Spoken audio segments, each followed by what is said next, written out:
What's up, you guys? Roger here with Vantage Realty and Home Loans. Thank you again for checking in with me. This video is going to be a little different than what we normally talk about. So normally we're talking about real estate, mortgages, but today we're going to take a little bit of a left turn. We're going to talk about stocks and the stock market for a little bit.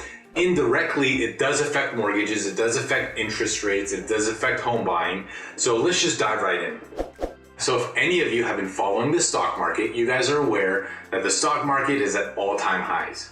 Despite a pandemic, shutdowns, layoffs, government stimulus, stocks are at an all-time high. So with that being said, do we expect the stock market to crash? Well, my short answer is yes, there will be some kind of correction. And I'm going to talk about some of the indicators, and depending on how old you are, whether you're 20, 30, 40, 50, 60, what your plan should be moving forward. So the first statistic that I want to share with you guys is Citigroup has been doing what's called a panic euphoria index, which basically says how euphoric the stock market is or how pessimistic the stock market is. They've been doing this model since 1987. So the way it works is, I'm going to show a little chart here so you can see. So if it's below this line, it's panic, so people are scared. And if it's above this line, that means people are really, really excited, right? Really excited about the stock market and where things are going. So as you can see, the model right now, if it's above 0.4, that means people are super, super excited about stocks. They're euphoric. And not only are we above 0.4, we're at 1.89, which is like off the charts euphoric.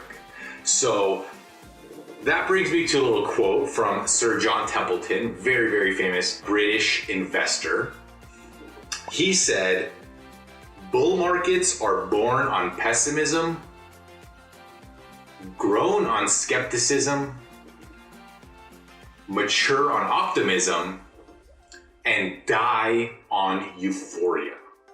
That's exactly where we are right now. We're in a euphoric state, and I'm going to share some more numbers that kind of shows kind of how wacky things are in the stock market. But before I share more stats, one of the things that a general rule of thumb is what you want to do when you're investing in the stock market is you don't want to buy at the peak, right? That's very, very obvious. And you want to be a little bit contrarian. So when everyone's super excited like they are right now, it's not the right time to buy. When things are looking at their worst, things are looking bad, that's when you want to go into the market, because long term, you're betting on the US economy. So generally, what we're going to talk about in this video is the S&P 500. The S&P 500, if you don't know, is the collection of 500 of the top companies in America. So if you're investing in the S&P 500, you're investing in America. You're investing in the biggest companies out there.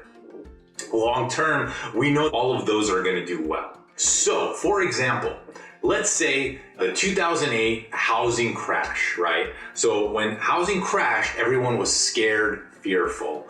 But I have some clients who took the opposite approach. And when the stock market and real estate crashed, real estate, just like the stock market, things are euphoric, not a good sign. When things are pessimistic, that's when you want to get in the market. So 2008, 2009, housing market crashes, stock market crashes. I have clients who bought properties in Las Vegas for like 60 grand. One client bought like 8 properties, the other bought like 10. And those $60,000 houses are now worth over $300,000. So switching back to the stock market. So in 2009, when the housing market crashed and everyone was scared and pessimistic, the S&P 500 was worth $683. So the S&P 500 as a stock, accumulating all of these companies, was at $683. That's what everyone was scared and fearful. Today, the S&P 500 is at $3,850. That's 5.5 times. So if you had bought when everyone else was scared and you waited until now, you would have 5 times your money. Okay, that's huge. Let's look at one more stock. Microsoft on February 13th, 2009. Microsoft was worth $19. If you had bought Microsoft stock in 2009, today you would have 11x'd your money. Your $19 per stock would be worth $232. So with this euphoria, A lot of people are comparing this euphoria to the dot-com bubble of the 2000s, okay? So just to give you an idea of how inflated stocks are, back in 2000, when we had the dot-com bubble, the stock market was 1.4 times the gross domestic product of the US. Today, the stock market is double the gross domestic product of the US. So that means our US GDP, the GDP factors all of the US economy. There's $21 trillion. The stock market is double that at $42 trillion. Okay, so obviously we're in a position where everyone thinks everything is going great, right? So when we're at these peak euphoria levels, the stock market's doing good because the economy is strong, there's low unemployment, everything's just looking great. But if any of you were alive the last 12 months, you would know that everything is not great. The economy is not great. There's been trillions of dollars of stimulus pumped out across the world, especially here in the US. Unemployment has obviously gone up with the pandemic. A lot of people have lost their jobs. A lot of businesses have gone under or are about to go under. Restaurants, bars, commercial spaces, especially where the lockdowns are crazy, like LA and New York. So obviously when we factor in this unemployment, the people losing their jobs, businesses going under, we could clearly see that things are not perfect. We're not in a really, really strong economy as the stock market would suggest. Last year, beginning of 2020, that's when things were actually looking really good. Before Corona hit, we had a record low unemployment. The stock market was strong. Everything was looking great. That makes a little bit more sense to be in a euphoric state in January 2020. So January 2020, things were going great. Record lows in unemployment. So that makes sense, right? That makes sense for people to be euphoric. So let's look at the S&P. In January of 2020 was $3,200.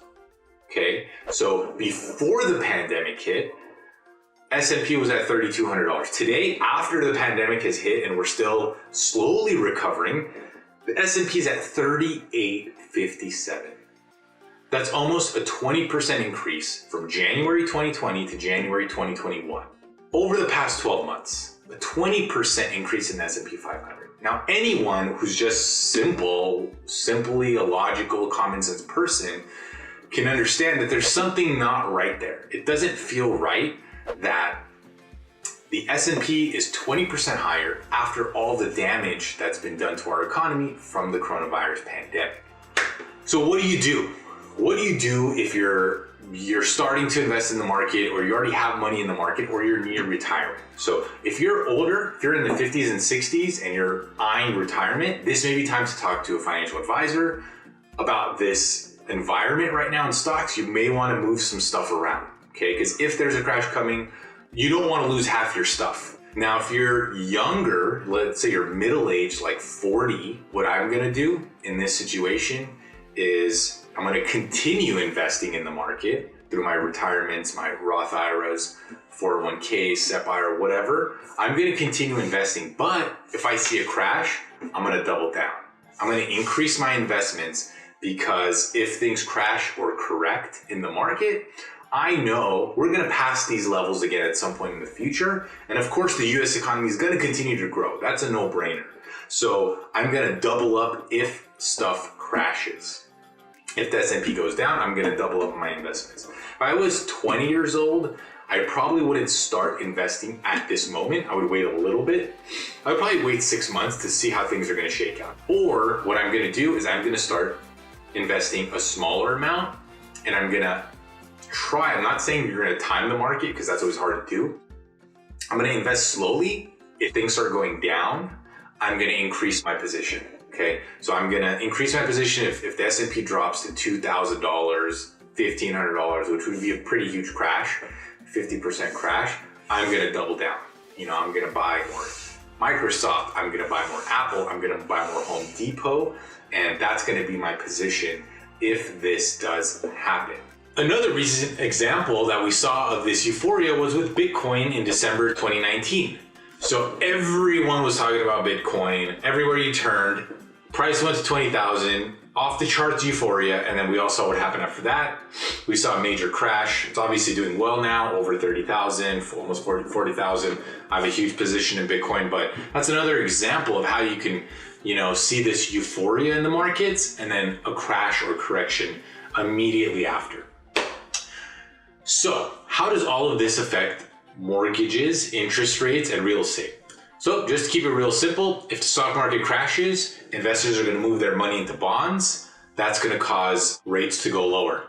So that's just a simple answer. If rates go low, obviously housing demand stays like this. That's going to be crazy for real estate. Real estate prices could go up a lot more. Again, no one knows the future. No one knows exactly what's going to happen. But if there is a correction, that is what would happen in the real estate market. Rates would be even lower than what they are now, which is crazy to think about because rates are already in the mid-high twos. They could possibly go lower. So that's how, a market crash could affect interest rates. So that's pretty much it. If this is your first time watching my channel, if this is your first time, thank you so much for joining me and hope you guys have a great day.